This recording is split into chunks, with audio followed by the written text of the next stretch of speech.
नमस्कार दोस्तों, आपका अपने YouTube चैनल पशुधन किसान में स्वागत है। तो दोस्तों आज हम लोग बात करने वाले हैं मेस्टाइटिस डिसीज़ के बारे में, जिसे हम लोग हिंदी में थैनिला नाम से भी जानते हैं। तो दोस्तों यदि आप एक ऐसे पशुपालक हैं जो कि गाय, भैंस, भेड़, बकरी जैसे जानवर पालते हैं, तब की स्थिति में यह वीडियो आपको देखनी बेहद ही ज़रूरी है। क्योंकि दोस्तों इन जानवरों में कभी न कभी यह बीमारी आपको देखने को ज़रूर मिलेगी, और जब भी आपके जानवरों में यह बीमारी होगी आपकी परेशानी बढ़ेगी। तो आपको इस बीमारी से संबंधित जितनी भी जानकारियाँ हैं वो अच्छे से समझ लेनी और जान लेनी बेहद ही ज़रूरी है। तो इसलिए दोस्तों बिना स्किप किए इस वीडियो को अंत तक आप लोग ज़रूर देख लीजिएगा। और हाँ दोस्तों, यदि आप मेरे चैनल पर पहले बार आए हैं और अभी तक आपने चैनल को सब्सक्राइब नहीं किया है, तो प्लीज़ चैनल को सब्सक्राइब और बेल आइकन के घंटी को भी दबा करके ज़रूर रख लीजिएगा, क्योंकि ऐसे ही पशुपालन से संबंधित वीडियो मैं आप लोगों के लिए लाता रहता हूँ। तो दोस्तों सबसे पहले हम लोग जान लेते हैं इस बीमारी का क्या कारण है। दोस्तों इस बीमारी का जो कारण है वह कोई एक नहीं होता है, बल्कि अनेकों कारणों के कारण से ही यह बीमारी होती है। यह किसी सिंगल बैक्टीरिया या फिर वायरस के कारण से नहीं होता है। दोस्तों इसके अनेकों कारणों में से एक कारण हो सकता है कि जहाँ पर आप जो जानवर बांध रहे हैं उसका जो सरफेस है वह काफ़ी हार्ड है, और जब जब जानवर जो है ऐसे हार्ड सरफेस या खुरदरे सरफेस पर बैठ रहा है तो उसका जो टीथ है उस पे प्रेशर पड़ रहा है और उसकी टीथ की ओपनिंग जो है खुल जा रही है, वहाँ से उसको इन्फेक्शन हो जा रहा है। इसके साथ-साथ यदि वह काफ़ी डस्टी एटमॉस्फेयर में है, अर्थात जहाँ पर आप जानवर बाँध रहे हैं वहाँ काफ़ी धूल-धक्कड़ है, या फिर वहाँ बहुत ज़्यादा कीचड़ या फिर पानी, पेशाब, गोबर है, तब की स्थिति में उसको इन्फेक्शन होने के चांसेस काफ़ी ज़्यादा रहेंगे और उसे मेस्टाइटिस होने का खतरा बना रहेगा। इसके अतिरिक्त कोई ऐसे जानवरों के साथ आप उसको बाँध रहे हैं जिससे बहुत ज़्यादा बीमारी है, तब की स्थिति में भी मेस्टाइटिस होने के चांसेस बने रहते हैं। तो दोस्तों ये बहुत सारे कारण हैं जिनके कारण से आपके जानवर को मेस्टाइटिस हो सकता है। इसके बाद दोस्तों अगर हम लोग इस बीमारी के दौरान उत्पन्न होने वाले लक्षणों की बात करें, तो इस बीमारी का जो मुख्य लक्षण होता है उसमें अडर का कठोर और ठोस हो जाना होता है। टीथ जो है उसमें गांठें आ जाती हैं, वहाँ से दूध निकलना बंद हो जाता है। बुखार आता है, जानवर को खाना पीना बंद कर देता है। तो ये सारे लक्षण हैं दोस्तों जिसके आधार पर बड़ी आसानी से जो है आप इस बीमारी को पहचान सकते हैं। दोस्तों आप इस जानवर में भी देख पा रहे हो कि इसका जो एक टीथ है वह ब्लॉक हो चुका है, जिसे मैंने जो है टीथ साइफन डाल करके ओपन किया है, उसमें जितने भी मवाद थे उसे बाहर निकाल दिए हैं। दोस्तों यह तो एक ही दिन पुराना केस था जिसके कारण से जो है टीथ साइफन की सहायता से उसका ब्लॉकेज खुल गया।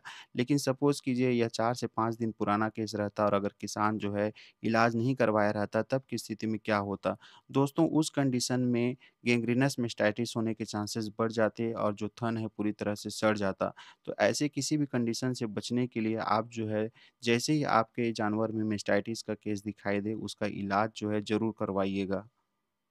अंत में दोस्तों अगर हम लोग इस बीमारी के उपचार के बारे में बात करें, तो इसके उपचार के लिए मार्केट में बहुत सारी दवाइयाँ उपलब्ध हैं, जो कि 24 हावर्स के इंटरवल में लगने वाली दवाइयाँ हैं या फिर 72 हावर्स के इंटरवल में लगने वाली दवाइयाँ हैं।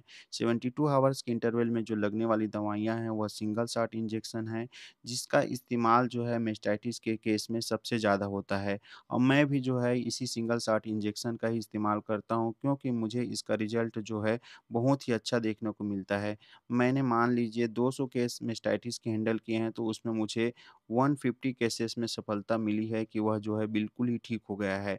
और जब-जब मैंने 24 हावर्स इंटरवल में लगने वाली मेडिसिन्स हैं, उनका इस्तेमाल किया है, मुझे रिज़ल्ट अच्छा नहीं मिला है।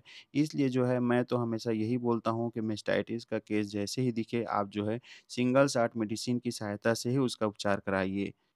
सिंगल शॉट जो मेडिसिन है वो सेफ्ट्रियोक्सोन कंटेंट की दवाइयाँ हैं, जो कि मार्केट में आपको या तो एमसेप्टेक के नाम से मिल जाएगा या फिर जोक्टिम के नाम से मिल जाएगा। और भी बहुत सारी कंपनियां हैं जो कि सेफ्ट्रियोक्सोन कंटेंट की दवा बनाती हैं, तो आप मार्केट में जो भी दवा है वह ले लीजिए और जो है इन्हीं दवाइयों का ही इस्तेमाल कीजिए। यह जो दवा है वह आईवी रूट से ही दी जाती है, इसलिए इसको कभी भी इंट्रामस्कुलर या किसी दूसरे माध्यम से देने की कोशिश बिल्कुल ही मत कीजिएगा। इस सिंगल शॉट मेडिसिन के अलावा भी दोस्तों आपको 3 और दवाइयाँ हैं जिसका इस्तेमाल जो है मेस्टाइटिस के केस में करना ही करना है। एक तो है दर्द, सूजन, बुखार को कम करने वाली दवा, जिसके लिए आप चाहें तो फ्लुनोक्सिन मेग्लोमाइन कंटेंट की जो भी दवाइयाँ हैं उसका इस्तेमाल कीजिए, या फिर जो है मेक्सटॉल का इस्तेमाल कीजिए, या फिर मेलॉक्सिकम पैरासिटामॉल कंटेंट की जो भी दवा है उसका इस्तेमाल कीजिए। लेकिन इन तीनों दवाइयों में से कोई एक दवा का आपको इस्तेमाल करना ही है। मैं तो जो है फ्लुनोक्सिन मेग्लोमाइन का ही इस्तेमाल करता हूँ, क्योंकि यह जो है दर्द और सूजन के लिए बेस्ट दवा है।